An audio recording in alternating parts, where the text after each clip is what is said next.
Assalamu alaikum everyone. I'm Mohymen Hossain from section C3 and today I'll be presenting on a complex engineering problem and its solution. My topic is self-healing asphalt for sustainable roads in Bangladesh. What if our roads could heal themselves like human skin? Right now, Bangladesh loses over $200 million annually patching roads that keep failing. But today I present our revolutionary solution. Hybrid self-healing asphalt that's stronger, smarter, and sustainable. Our roads suffer three fatal flaws. They crack under extreme heat, collapse during monsoons, and require constant repairs.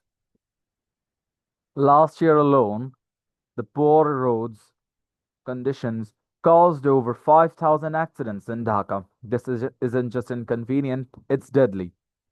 The challenges with traditional asphalts introduce high maintenance costs, safety and environmental issues, and it needs sustainable alternatives. The key constraints for new asphalt solutions include its durability, its healing speed, cost efficiency, and scalability. The durability is it must survive under temperatures from minus 30 degrees Celsius to 50 degrees Celsius. The cost efficiency must not exceed more than 10% of the traditional asphalt. The healing speed should be within 24 hours, and the scalability should be able to be produced at an industrial scale.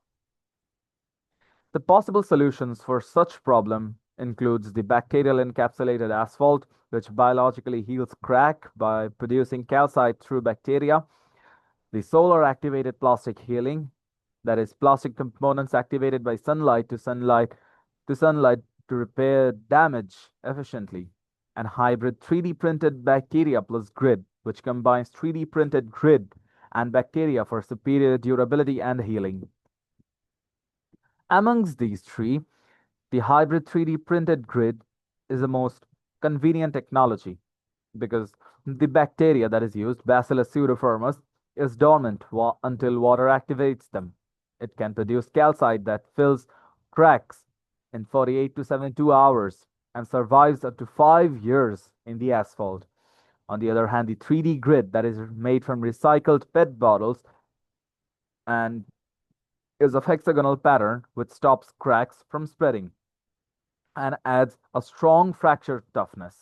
Together, they create roads that actually improve with time. The design of this composite pavement is made up of a base layer and a living layer. The base layer is made up of 70% conventional asphalt and 20% crushed brick waste for strength. The living layer is made up of 3D printed grid, 15 mm hexagonal cells, and bacterial microcapsules of 200 micrometers, which are evenly distributed. The healing process is the crack forms, water enters, and the capsule dissolves. As a result, the bacteria is activated and produces calcites that seals the cracks. From crack to repair in just 3 days with zero human intervention. Let's look at our implementation plan.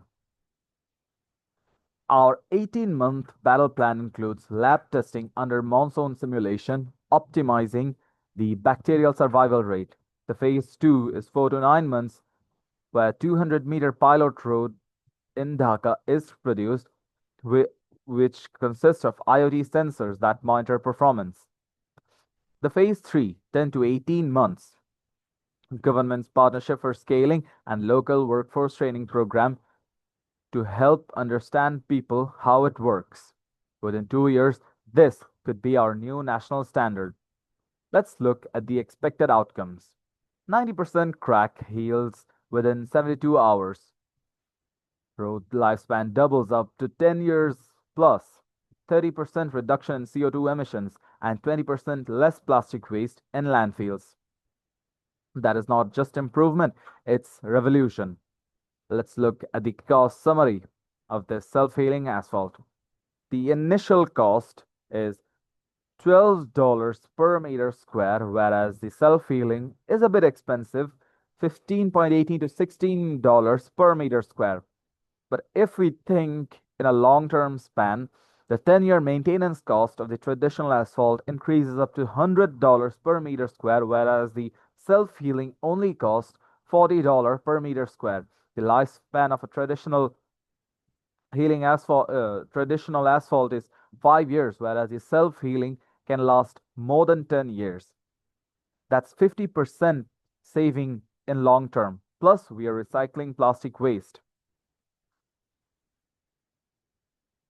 The social and environmental impact of it is improved safety, which reduces accidents, helping people traverse smoothly. The enhanced access of rural areas to schools, healthcare, and markets, and environmental sustainability, where CO2 emission is reduced more, that means the area will be more greener and healthier. The next step and transformative impact is the pilot testing, the government partnership, and the public awareness. With that, I will be concluding my presentation, my presentation, because it's the call to action. The Netherlands did it already. India's already testing it, and Bangladesh now can lead it. The materials are local, the technology is proven in Netherlands, and the time is now. So let's build roads that don't just connect places, but build our future also. With that, thank you everyone for being here with me, and I'll be concluding my presentation. Assalamu alaikum.